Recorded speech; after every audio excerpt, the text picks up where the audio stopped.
और चलिए बढ़ते हैं अगली बड़ी खबर की ओर। बुधवार को ईडी ने बड़ी छापेमारी की है। 37 ठिकानों पर ईडी ने छापा मारा है। ये बड़ी जानकारी।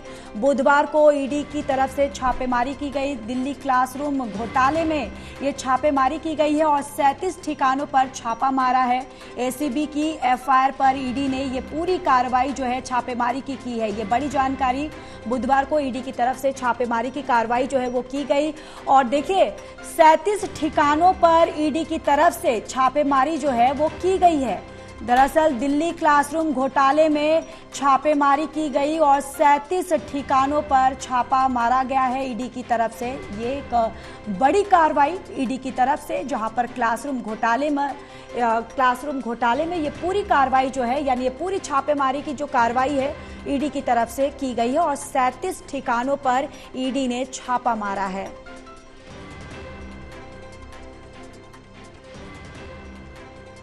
और इसी खबर पर प्रणय शर्मा हमारे संवाददाता जुड़े हुए हैं। प्रणय, और कुछ क्या जानकारी है? देखिए यहाँ पर 37 ठिकानों पर ईडी की तरफ से छापेमार की ये कार्रवाई की गई है।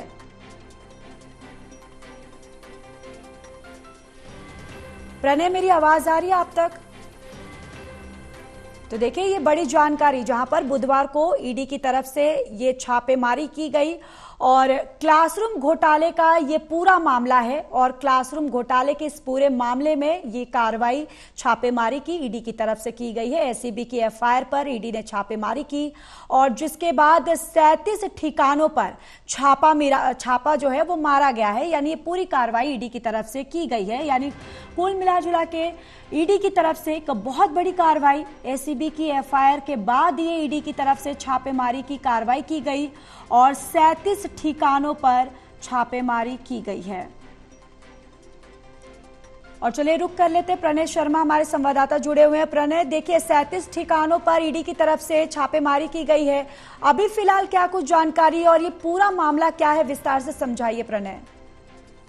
देखिए ज्योति, दरअसल ये कथित क्लासरूम के निर्माण का घोटाला है, जिसे लेकर ईडी की तरफ से जो छापेमारी है वो की गई है। और अगर हम बात करें तो कल ये छापेमारी की गई थी बुधवार को, जिसमें ये जानकारी सामने आई थी कि अलग अलग जो ठिकाने हैं उन्हें लेकर ये छापेमारी हुई थी। क्योंकि लगातार अगर हम बात करें तो इस मामले को लेकर जो तफ्तीश है, जो जांच एजेंसी हैं वो जांच में जुटी हुई हैं।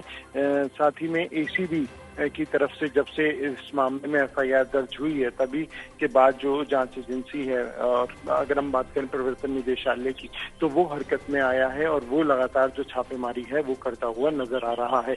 इसी कड़ी में बुधवार को यानी कल ईडी की तरफ से 27 अलग अलग ठिकानों पर छापेमारी की गई थी।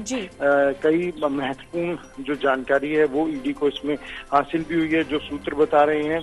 और इस मामले को लेकर पहले ही पूर्व शिक्षा मंत्री मनीष सिसोदिया और पूर्व मंत्री सत्येंद्र जैन को भी ईडी पूछताछ के लिए बुला चुकी है। हालांकि मनीष सिसोदिया अभी तक पूछताछ में शामिल नहीं हुए हैं, लेकिन सत्येंद्र जैन एक बार शामिल हो चुके हैं। साथ में बताया जा रहा है कि करीब ये 2000 करोड़ से भी ज्यादा का मामला है। प्रणय, तो ये मामला आगे भी क्या रुख लेता है, क्या ये मोड़ लेता है, देखने वाली बात होती है। और यहाँ पर मनीष सिसोदिया की मुश्किलें जो है वो कितनी आसान या कितनी बढ़ती हुई नजर आएंगी, वो भी देखने वाली बात होगी। प्रणय, बहुत बहुत धन्यवाद तमाम जानकारी के लिए।